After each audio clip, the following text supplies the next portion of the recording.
Juan Francisco Colomina, soy licenciado en Humanidades y actualmente estoy con el doctorado en Arte y Humanidades en la parte de Historia Contemporánea sobre el exilio republicano, en este caso centrado en el exilio andaluz. También soy presidente de la Asociación por la Recuperación de la Memoria Democrática de Almería, en el cual hacemos varias actividades a lo largo del año, difundiendo sobre todo la memoria y la dignidad de aquellas personas que sufrieron la represión franquista y la guerra civil en nuestra provincia. Y también de vez en cuando tengo la oportunidad de escribir sobre memoria democrática, sobre algunas historias personales en la prensa local. Todas estas historias que desde la investigación intentamos rescatar, se hace a veces muy difícil, primero por la dificultad al acceso a los archivos. Muchos archivos están cerrados, digamos que los medios económicos y técnicos para rescatar esa información se hace a veces muy difícil. También las asociaciones memorialistas tenemos los recursos que tenemos. Hace falta bastante apoyo por parte de las instituciones, tanto locales como regionales como estatales, para, de alguna manera, poder ir rescatando toda esta historia de muchísima gente anónima, que es la gran desconocida de la historia siempre. En este caso del exilio lo es mucho más, porque muchos de estos informes están en Francia. De hecho, la inmensa mayoría están en Francia, o en México, o en la URSS, y aunque es verdad que últimamente ya tenemos más capacidad para acceder a esos fondos, hace falta mucho apoyo todavía de las instituciones, y sobre todo que ellas sean las que propongan e incentiven el investigar, sino sobre todo a las nuevas generaciones que por desgracia estamos viendo que empiezan de alguna manera si no a olvidar su historia, digamos, a no la llegan a aprender de la forma tal y como pasó. Entonces hace falta mucho apoyo a los investigadores en ese sentido por parte de todas las autoridades, ya digo, desde lo local hasta lo estatal.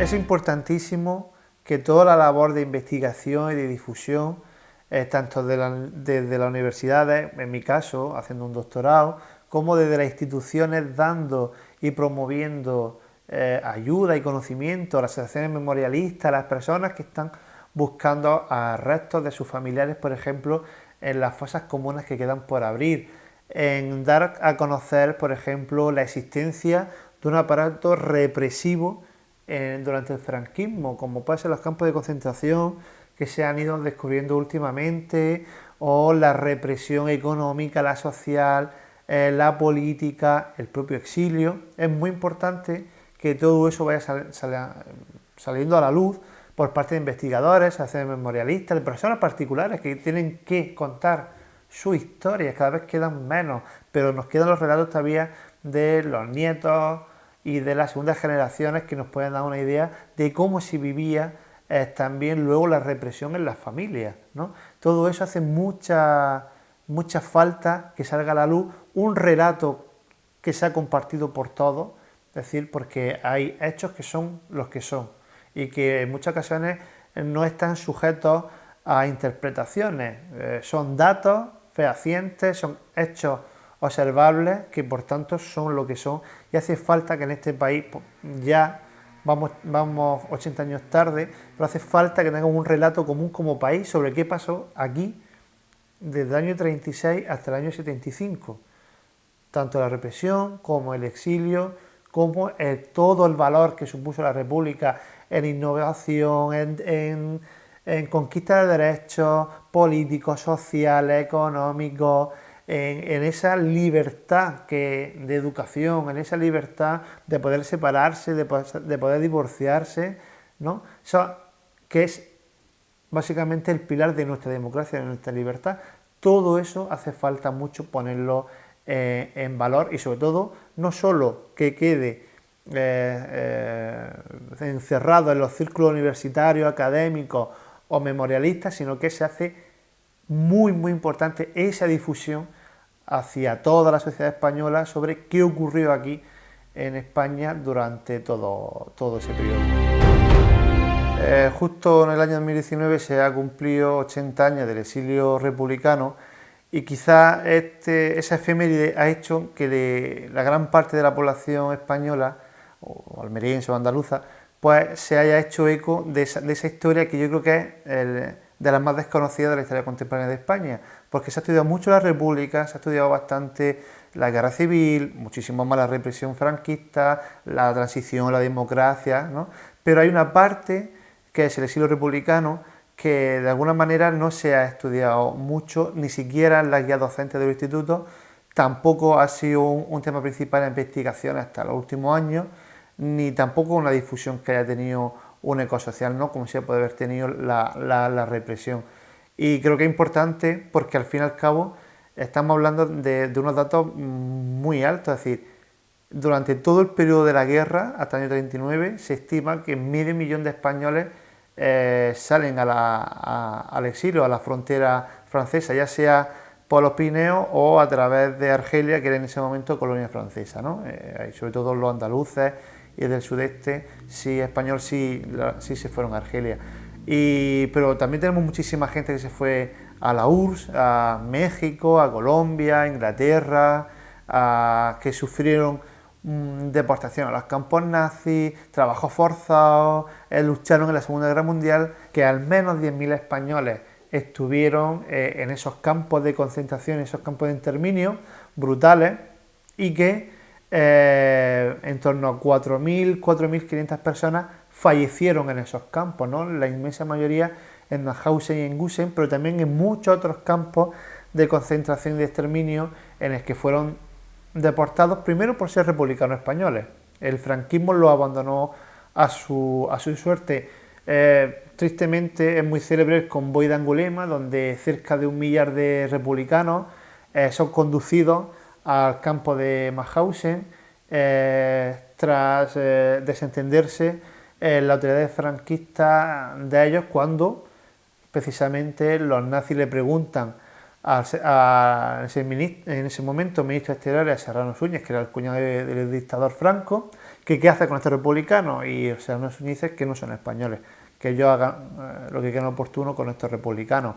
La mayoría, la mitad, irán al campo de Mauthausen, otros, sobre todo las mujeres, serían devueltos a España meses después, con toda la represión y la consecuencia social que tuvo eso. Entonces, quizás en este momento, en este año 2020, que se celebra, se conmemora la liberación de los campos de exterminio, haría falta recordar también a todos esos republicanos españoles que lucharon por la libertad, por la democracia y que acabaron sus vidas en sus días y sus vidas en muchos casos en esos campos. Hay mucha de esta historia que quizás se no ha ido del imaginario colectivo de la guerra civil, y creo que es un tema importantísimo porque estamos hablando de medio millón de españoles que salen, algunos con historias muy tremendas, de gente que sale en el año 36, tienen que sobrevivir en Francia, luego la Segunda Guerra Mundial, si tenían alguna connotación de comunista o anarquista, socialista,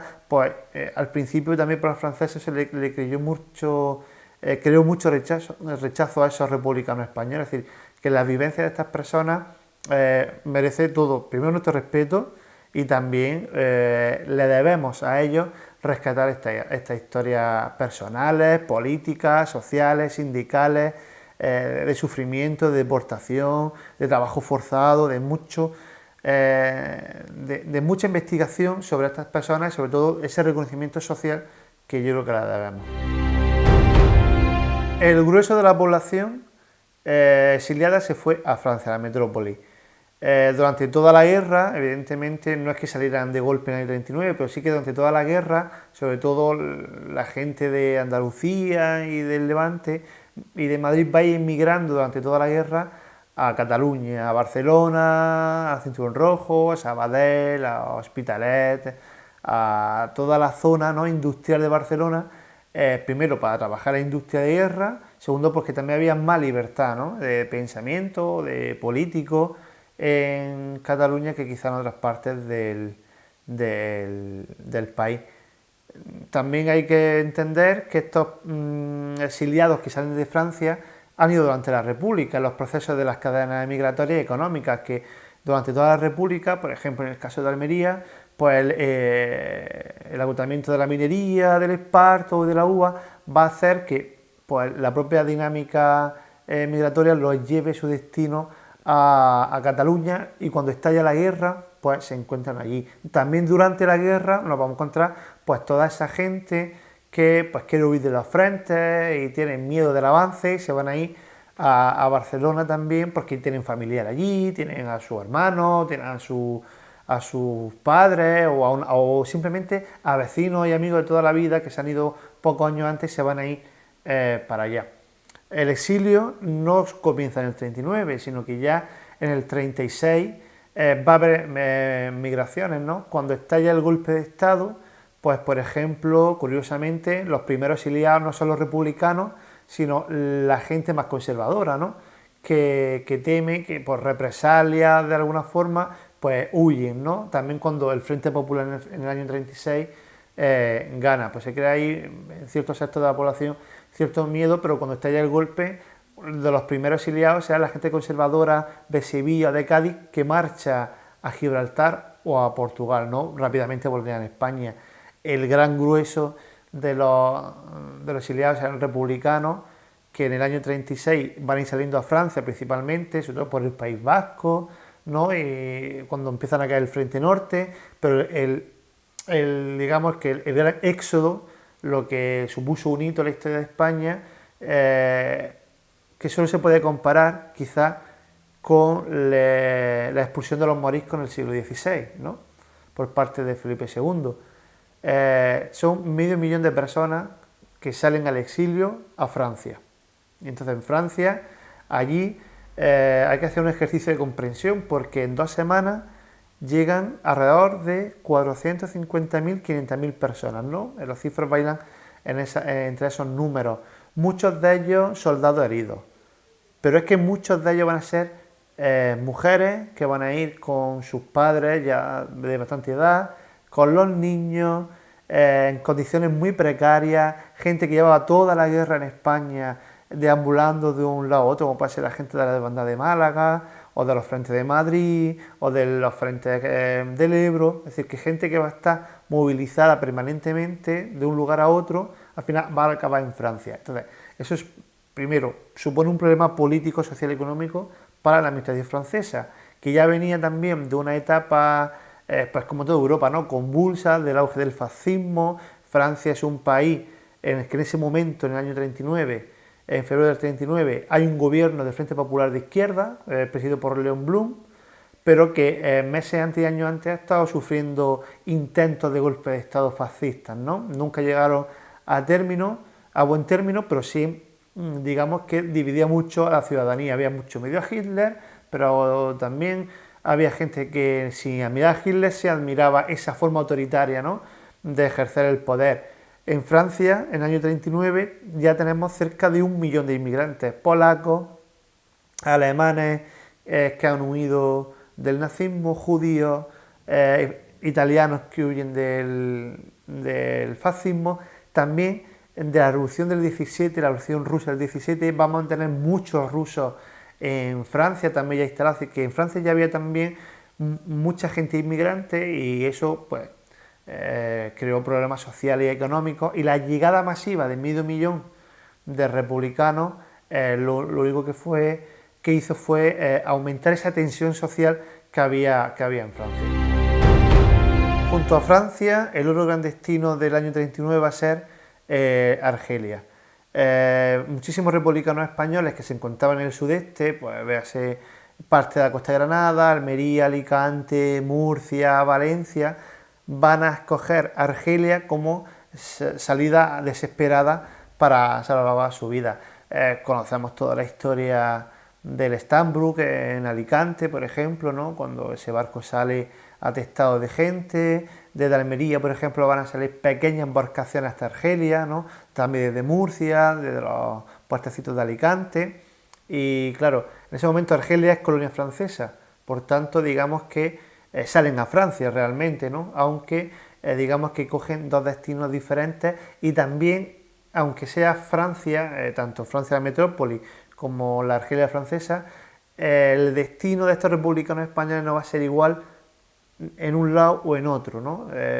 Digamos que a Argelia se van a ir muchos mandos comunistas y anarquistas que luego tendrán la oportunidad durante el año 39 y 40 de irse a la URSS, ¿vale? En este momento pues está Stalin en el poder y bueno, recoge de buen grado a todos los cuadros, básicamente a los cuadros, ¿no? A los dirigentes. Ahí sería la Pasionaria, sería, por ejemplo, de Almería Juan García Maturana, el líder del Partido Comunista en Almería, sería a la URSS. También luego reemigrarían muchas de estas personas a la Francia metropolitana, ¿vale?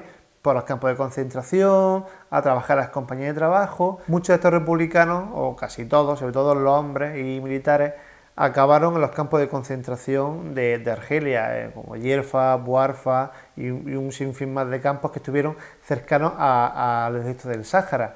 Precisamente en el Sáhara serán los republicanos españoles los que sean utilizados como mano de obra para intentar construir ese proyecto inverosímil que no se podía llevar a cabo, que era el transsahariano, ¿no? Que era unir todo el Sáhara francés con la parte occidental de África. Pues los republicanos estuvieron trabajando en unas condiciones terribles de calor, de muchas horas bajo el sol, en ese megaproyecto que al final acabó abandonándose por inviable, ¿no?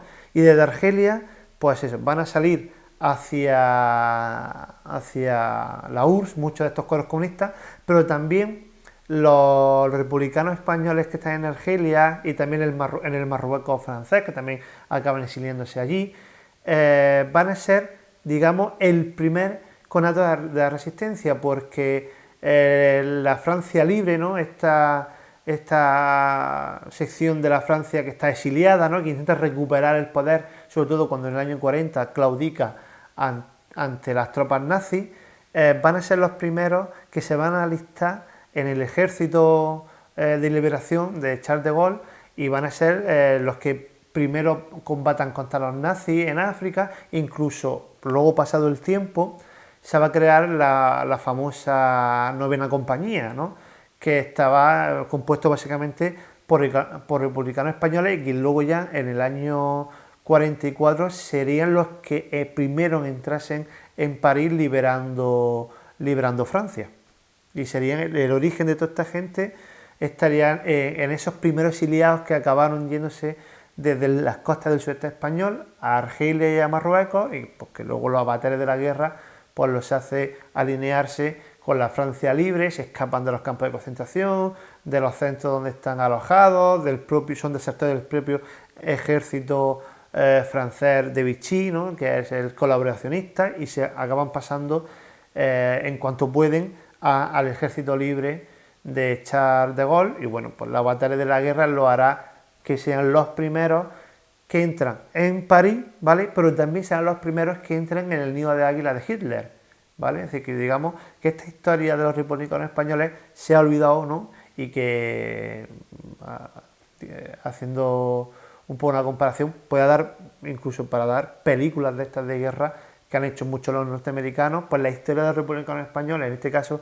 de todos los que salieron a Argelia, pues podía dar perfectamente para una novela, una serie o película, porque fueron hazañas heroicas.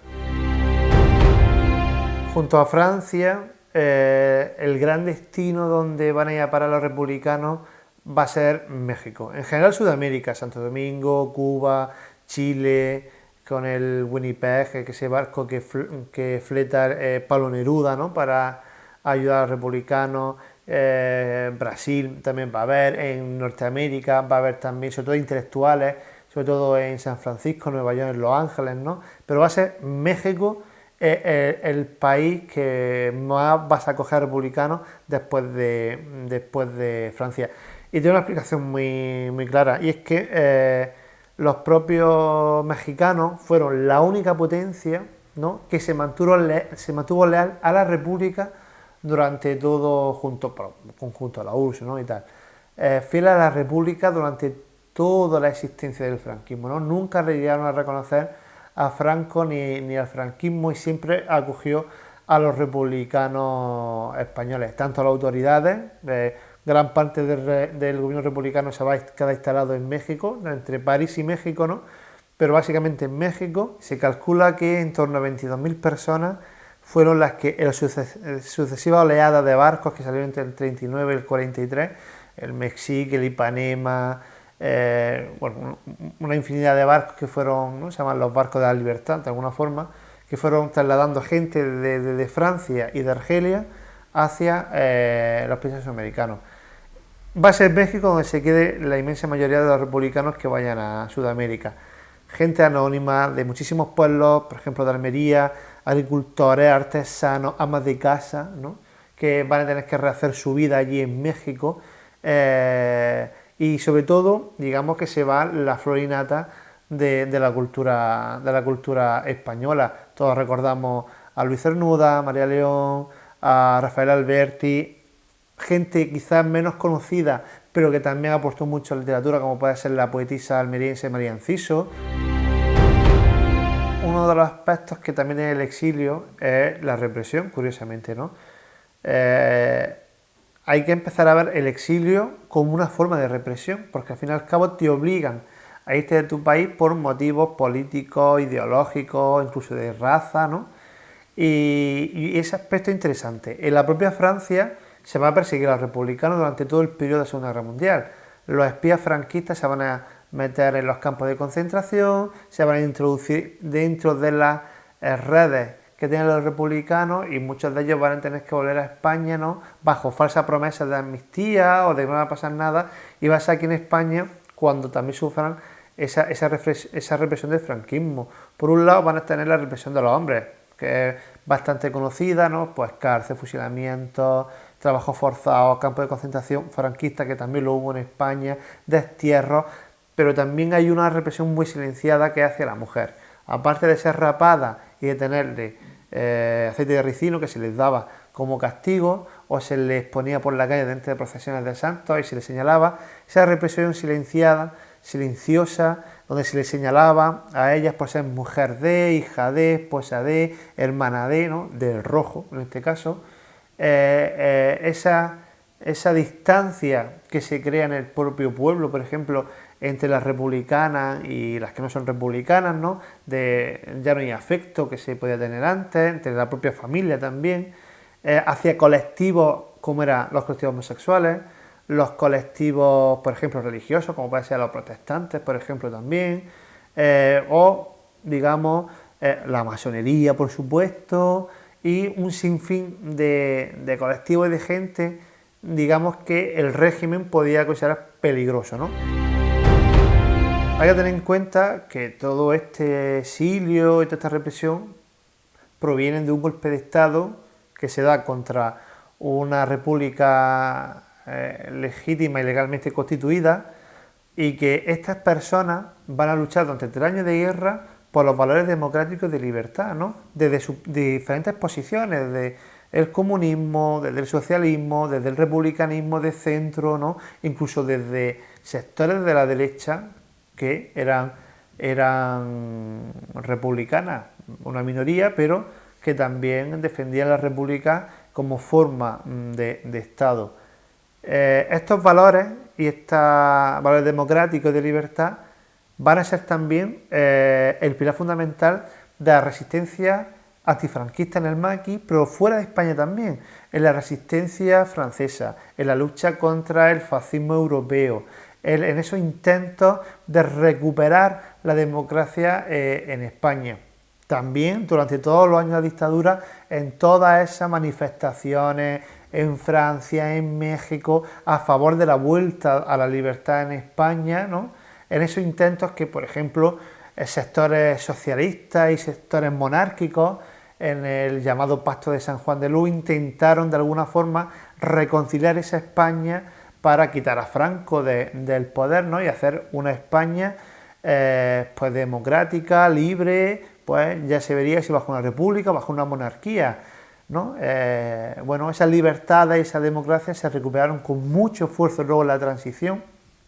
Hay que reconocer el papel no solo de los actores en esos momentos principales, sino a toda esa tradición de libertad y democracia que los exiliados pues habían imbuido en esos políticos, en esos dirigentes, que muchos salieron del régimen, otros salieron de la clandestinidad, pero que al fin y al cabo esa lucha, quizás la guerra civil no se terminó en el 39, sino que se terminó en el 75 con la muerte de Franco y ya, bueno, de alguna forma, la vuelta a la democracia y la vuelta de muchos exiliados que desde el final del franquismo y principio de la transición a la democracia, pues volvieron a su país y tuvieron la oportunidad de volver a estar en un país libre, democrático, con elecciones, con libertad, y de alguna manera esa derrota del 39 se convierte en una victoria en el 75.